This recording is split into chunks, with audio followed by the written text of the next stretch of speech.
우리 교회가 주차에 관해서 이렇게 주변에 불편하다는 얘기가 없는데 오늘 아침에 제가 아마 정양교회 생기고 처음으로 하필이면 성탄절 아침에 이웃에 누가 전화를 했어요. 우리 교회가 주차하는 문제를 갖고.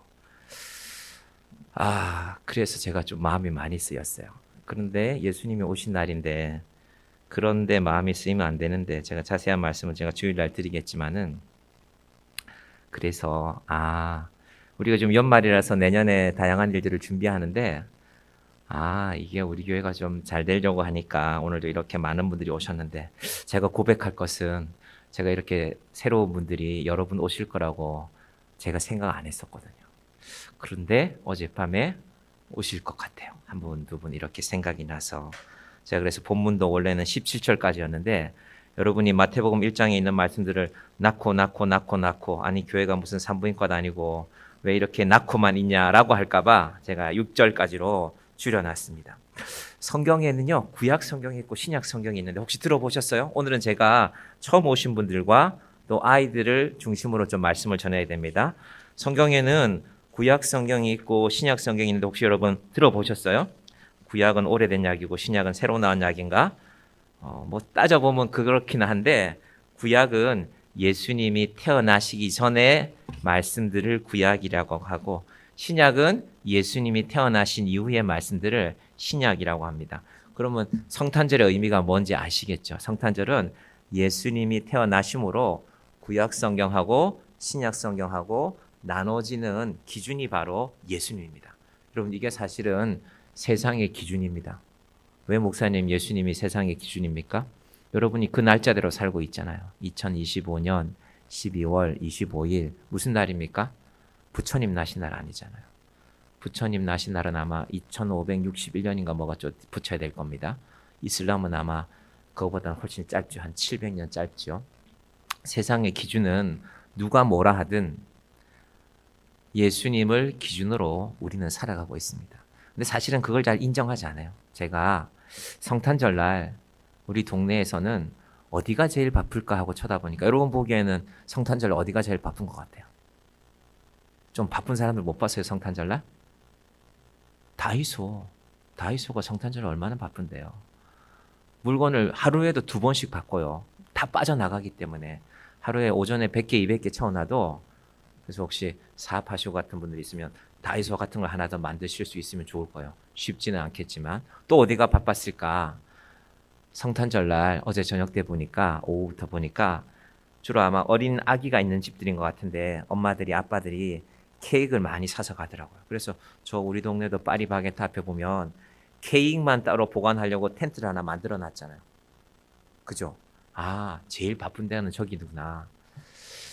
그런데 사실은 제일 중요한 의미는 예수님이 우리에게 오시는 날인데요. 자, 오늘 우리가 이 성경책, 우리 교회 학교 아이들도 우리 교회 나온 지 얼마 안 된 아이들이 있거든요. 그래서 아마 아이들이 웬 성경에 이렇게 이름이 맞나 하고 은서나 시아는 깜짝 놀랐을 것이에요. 그런데 이게 무슨 얘기냐면 얘들아 예수님은 말이야 내 아들은 이렇게 세상에 왔단다라는 얘기예요. 그 이름 앞에 뭐가 있냐면은 아브라함과 다윗의 자손 예수 그리스도의 계보라. 지난 추석 날쯤에 제가 우편물을 하나 받았는데 택배를 하나 받았는데 그 안에 저는 경주 김씨인데 족보가 들어 있었어요. 저는 어릴 때부터 뭐 경주 김씨라는 건 알고 살았지만 또 제 어릴 때 본 적지가 어디다 그런 건 외우고 살았지만 제 족보를 실제로 본 건 처음이었어요. 그 족보에 보니까 뭐 쭉 얘기가 시작돼요. 신라시대 얘기부터 경주 김씨니까 뭐 김할지로부터 해서 이렇게 해서 고려시대가 신라가 끝날 때쯤 고려 사람들이 경주 왕족들을 없애려고 했기 때문에 우리가 어디로 도망을 갔다 뭐 이런 얘기도 있고. 근데 제가 한자를 잘 몰라서 정확하게 번역을 했는지는 모르겠어요. 그러다가 저 어디 가서 살았고 어디서 살았고 저한테는 별로 사실은 중요하지 않은 이야기입니다. 그런데 하지만 오늘 어머니랑 딸이랑 이렇게 오신 분들도 계신데 여러분의 엄마가 안 계셨으면 여러분이 없잖아요. 내 엄마가 없으면 내 아버지가 없으면 내 할아버지가 안 계셨으면 나도 없지 않습니까? 그러니까 이렇게 족보에 이름이 많은 건 무슨 뜻이냐면은 예수님도 이 세상에 그냥 뚝 하고 하늘에서 떨어지지 않았다는 것입니다. 하나님의 잠잠히 지켜보다가 안 되겠네, 내가 아들을 보내야 되겠네, 예수님을 갑자기 네가 좀 가라 하신 것이 아니라 오래전부터 계획하셨다는 것입니다. 자, 그러면 예수님을 그렇게 계획하셨다면요, 하나님은 우리도 계획하셨다는 거예요. 여러분의 엄마를 통해서 여러분이 이 땅에 태어나실 것을. 아이들은 자라면서 생각하죠. 아, 저 집은 맛있는 게 더 많네. 전 어릴 때 시골에 자랐기 때문에요, 햄을 처음 봤을 때 너무 신기했어요. 서울에서 전하고 내가 도시락에 햄을 싸왔는데 저는 태어나서 햄을 처음 봤거든요. 저것은 소세지도 아닌 것이, 계란도 아닌 것이, 도시락 뚜껑을 딱 열면 햄 냄새가 막 교실에 진동을 하잖아요. 그럼 저는 경상도에서 자랐기 때문에 시골 애들이 궁금해서 그게 뭐고? 이러면서 물어보면은 서울 애들은 깍쟁이라서 나눠주지도 않고 나만 먹는 거야 그러면서, 아, 햄이랑 도대체 뭘까? 나도 햄을 먹는 집에 태어났으면, 그런 생각을 잠시 했던 것 같아요. 그때가 몇 학년일 때인지 잘 모르겠지만, 그런데 하나님은 우리에게 내가 원치 않지만, 내가 원하지 않았지만 우리 각자를 우리의 엄마 아빠를 통해서 이 땅에 보내셨어요. 연세 드신 분들은 지금 우리 육신의 어머니 아버지는 이미 하늘나라에 가신 분들도 계시겠지만, 족보도 바로 그 얘기입니다. 하나님의 아들이었지만 예수님은 하나님께서 오래전에 많은 사람들을 통해서 예수님을 보내실 것을 준비했습니다. 이 족보에 나오는 이름들이 어떤 이름일까? 그러면 되게 자랑스러울까? 예를 들면 우리나라 족보는 우리의 15대조 할아버지께서는 영의정을 하셨고, 8대조 할아버지는 좌의정을 하셨고, 저희 집안 족보에는 그런 거 없어요. 옛날에 왕족이었다는 건 맞는 것 같아요. 그러니까 여러분 신라 경주에 가시면 다 저희 할아버지들 무덤이니까 경주 가실 때마다 저한테 1,000원씩 주셔야 됩니다.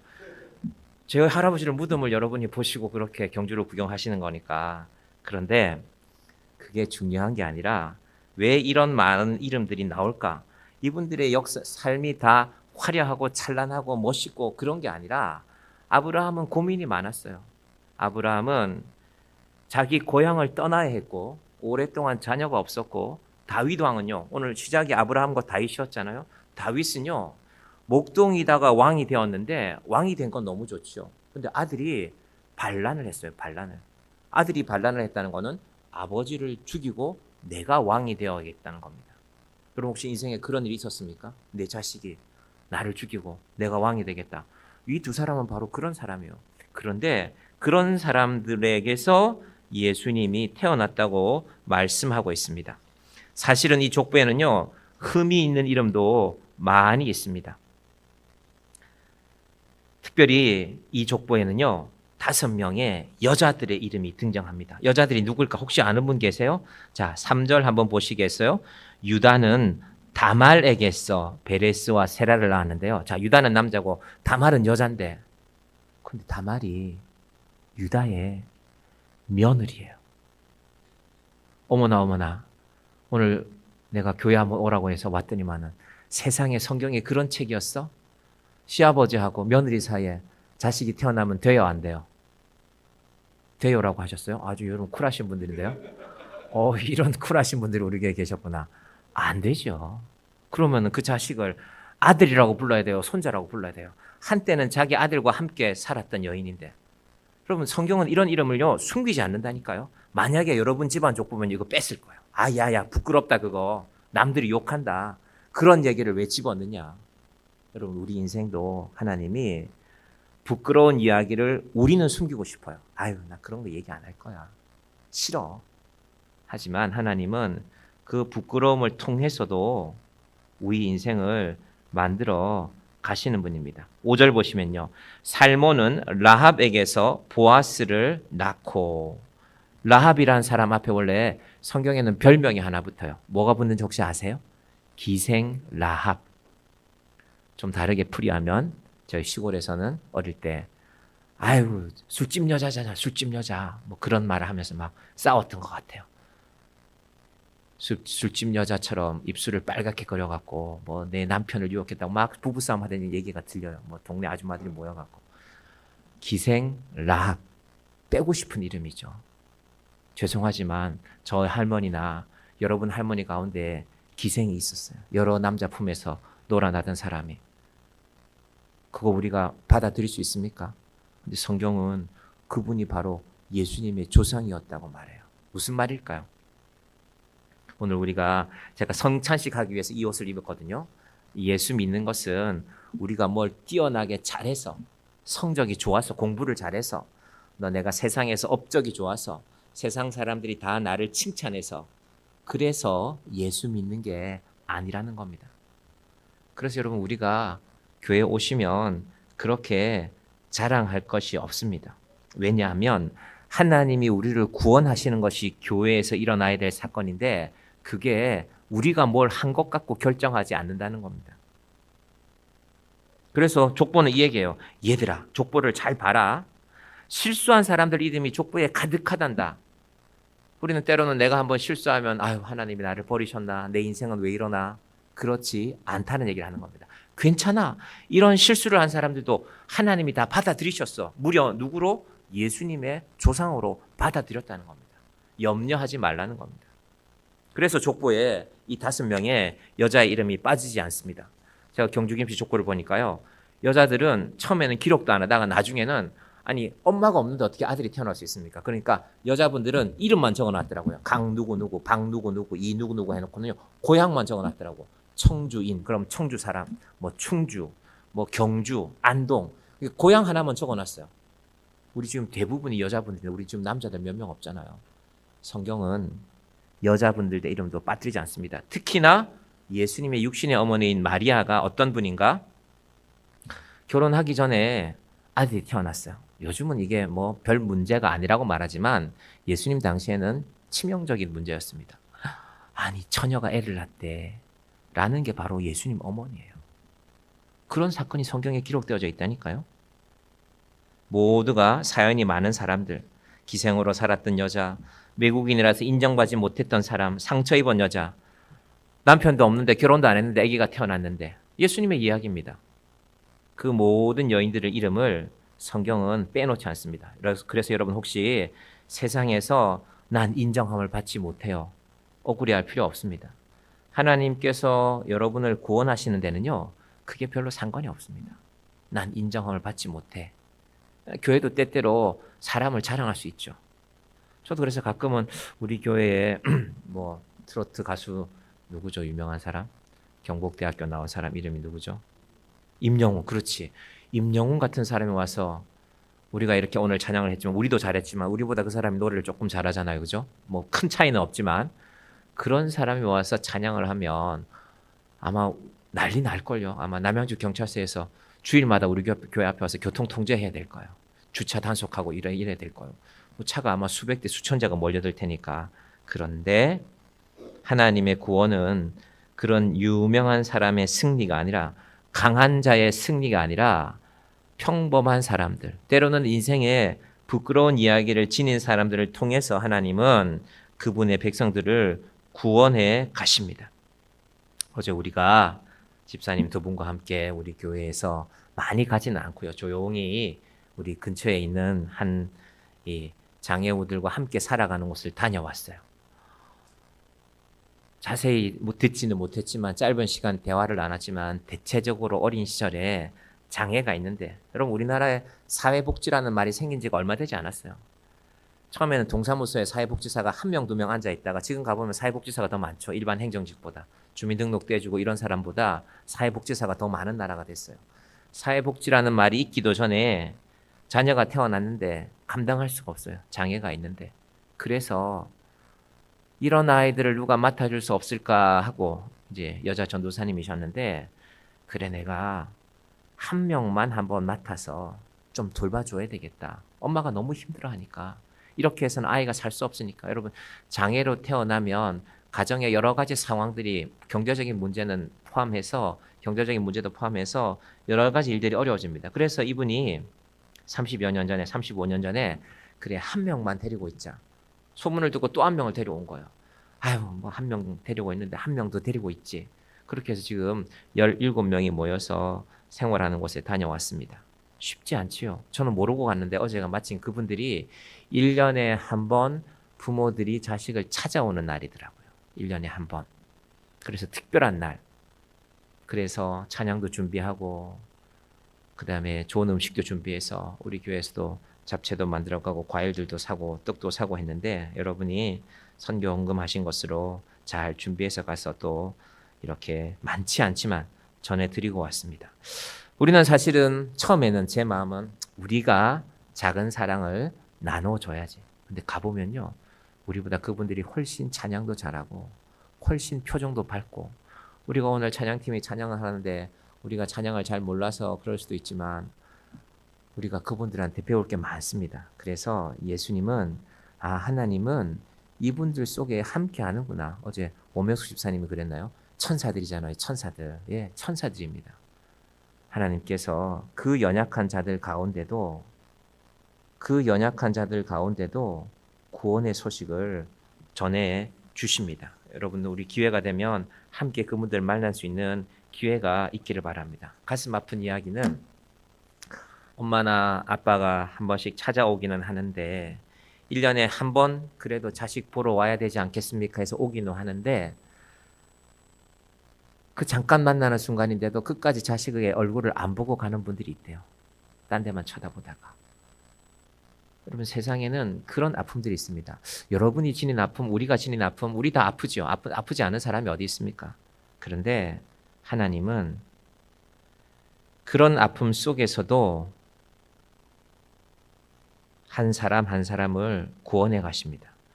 그런데 그 인생의 아픔이, 마음의 상처가 멈추는 자리가 어디일까요? 바로 예수님이 태어나시는 자리인데요. 우리 본문 1장 17절을 보면 이렇습니다. 제가 읽어드릴게요. 마태복음 1장 17절에 그런즉 모든 대수가 아브라함부터 다윗까지 14대요. 다윗부터 바벨론으로 사로잡혀 갈 때까지 14대요. 바벨론으로 사로잡혀 간 후부터 그리스도까지 14대더라. 그리고 예수님이 태어나신 이후에 더 이상 아픔의 얘기는 나오지 않습니다. 왜? 우리 인생은 족보가 아니라, 세상은 그렇잖아요. 내가 누구의 자식으로 태어난 게 중요한 세상이잖아요. 중요합니다. 집안 사실은 중요해요. 집안이 중요한 건 부모의 성품을 닮아갈 확률이 높기 때문에 그래요. 하지만 내 집안이 어떻든 간에 성경의 결론은 예수님이 태어나심으로 우리는 더 이상, 저는 경주 김씨인데 경주 김씨에 속한 것이 중요한 것이 아니라 예수 믿는 사람이 된 것이 중요합니다. 사진이 하나 있을 거예요. 띄워봐 주시겠어요? 사진, PPT에. 사진이 한번 내려가 볼래요? 6절 다음에 PPT에 사진 안 보입니까? 없어? 사진 없어요? 오래된 사진 하나 있는데? 안 내려가지? 아예 없어? 그냥 할머니들 나오는 사진인데? 흑백 사진 없어요? 맨 처음 걸 혹시 열었나요? 그럼 됐습니다. 네.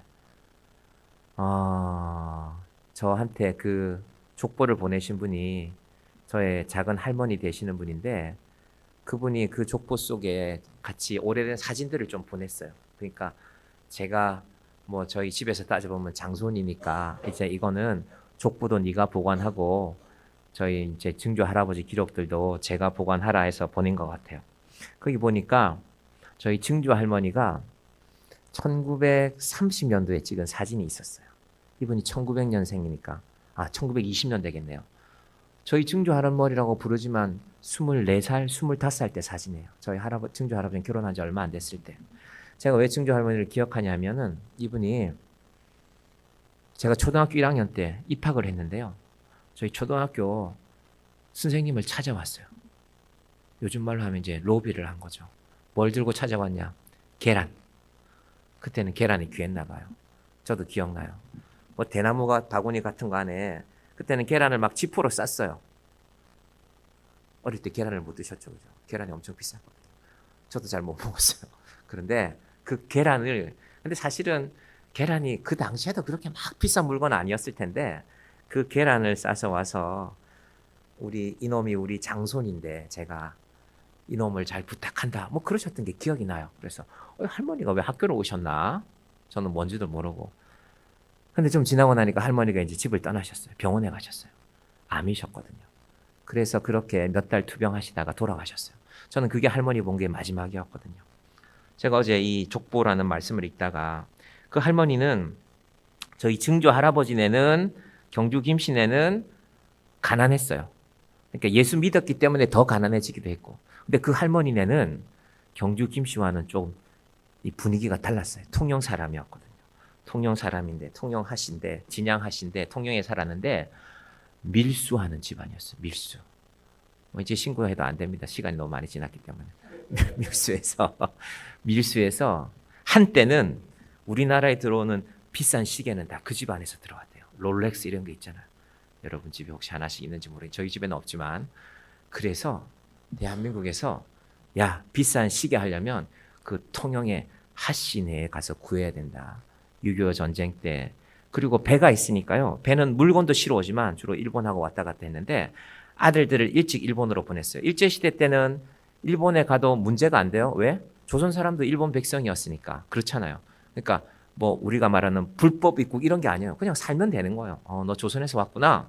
근데 그때 조선에서 건너갔더니 하시 집안의 남자들이 일찍 공부를 해서 제가 아는 기록에 보니까 초대 대사가 된 사람들이 있어요. 대한민국 정부가 만들어지고 1945년에 대한민국 정부가 만들어지고 이태리 말 하는 사람들을 찾아보니까 그때 일본으로 건너간 사람이 또 이태리에 가서 성악을 공부했어요. 성악을 공부하고 나서 이승만 대통령이 이태리에서 이태리를 좀 아는 사람을 찾아보니까 그 통영 하씨가 딱 이름이 들어왔어요. 이런 사람이 있습니다. 통영 사람인데 이태리에 가서 음악도 공부하고 이태리 말도 잘합니다. 이태리 대사가 됐어요. 그럼 1945년에 대한민국에 이태리 말하는 사람 몇 명이나 있었겠어요. 그러니까 그렇구나. 그런 집안이었어. 그러니까 돈 걱정 안 하던 사람이었는데 이분이 예수 믿으면서 많이 달라졌죠. 힘들어졌죠. 가난한 전도사한테 시집 왔으니까. 하루는 아들이 아픈데 제가 한번 말씀드렸잖아요. 죽이라도 한번 끓여 먹어야 되겠는데 젖을 못 물리니까 자기도 못 먹이니까 젖이 안 나고 애도 굶었으니까 애도 아프고 그래서 그 쌀을 가을에 말릴 때 맨발로 다닌단 말이에요. 그러면은 시골에서 자라나신 분들은 쌀을 자꾸 펼쳐야 돼요. 그래야 쌀이 단단하게 익으면 그걸 이제 이 껍질을 벗기는 거. 그게 쌀이 되는 거예요. 자기 발가락에 기어 있는 거 몇 개, 그걸 갖고 자식을 먹이기도 했던 분입니다. 왜 제가 목사가 됐을까? 곰곰이 따져보면 그 할머니 때문일 수 있죠. 그 할머니 때문에 저희 할아버지가 태어났을 것이고 그 할아버지 아래서 저희 아버지가 태어났으니까 믿음은 그렇게 해서 전해지는 것입니다. 오늘 이 자리에 처음 나오신 분들도 계신데 내 인생이 이렇게 복잡합니다. 힘듭니다. 어려움이 많습니다. 괜찮습니다. 하나님은 그런 분들을 다 구원해 내십니다. 특별히 우리 귀한 아이들이 있습니다. 우리 아이들은 엄마 아빠가 예수 안 믿는 분들도 계시거든요. 그렇지. 저 사진이야. 그렇지. 저기 보시면 저 위에 보면요. 저기 한자라서 제3회 경남 교역자 부인회 수양회 뭐 그런 겁니다. 그러니까 전도사님, 목사님, 사모님들인데요. 보면 다 했대요. 20대들이에요. 그게 제3회 수양회니까 저 수양회가 1920년부터 시작했단 말이에요. 1922년쯤 됐어요. 22살. 저희 할아버지 태어나던 해쯤 됐을 거예요. 가운데 줄 오른쪽에서 가운데 줄 둘째 줄 맨 오른쪽에 있는 분이 저희 증조 할머니세요. 하광보. 광보가요. 볼이 넙대대하다고 해서 제가 그렇게 생겼잖아요. 예, 광보예요, 광보. 제가 그래서 어릴 때 별명이 광보였어요. 증조 할머니 닮았다고. 지금 보면 그렇지 않은데 나중에 연세 드시면 얼굴이 좀 크고 볼이 넙대대 하셨단 말이에요. 키도 작으시고. 자, 그런데 갑자기 사진에 나와서 지금 까먹었는데 자, 저분이 그 믿음을 지켰기 때문에 오늘날 제가 있는 것이고 여러분의 믿음을 지켜가면 좀 어렵죠. 힘들죠. 세상이 힘들고. 자, 요즘 연말에 무슨 생각을 많이 하면 우리 교인들 가운데 자영업자가 많지 않은 게 참 감사해요. 이 자영업 하시는 분들 얘기를 들어보면 목사님, 사람 상대하는 게 너무 힘들어서 제가 주일날 교회 갈 힘이 없습니다. 그런 얘기 하시는 분들이 많더라고요. 여러분, 사람 상대하는 거 쉽지 않습니다. 하나님께서 여러분 직장 나가면 사실은 다 사람 상대하지만 자영업자가 더 많이 상대하잖아요. 그래서 자영업 안 하는 거 감사하시고 혹시 자영업 하시는 분들 있으면 죄송합니다. 하나님께서 믿음으로 우리를 지켜가기를 원하십니다. 족보라는 건요. 이 많은 사람들의 이름에, 이 많은 인생들의 이름에 많은 고통이, 염려가, 눈물이 숨어 있다는 것입니다. 그런데 하나님이 그것 때문에 일하시는 것이 아니라 그 모든 고통을 지나서 너희를 구원하신다는 것입니다. 오늘 이 자리에 있는 우리 모두가 그 구원의 복된 소식으로 성탄의 기쁨에 참여하는 주의 자녀들 되기를 간절히 축원드립니다.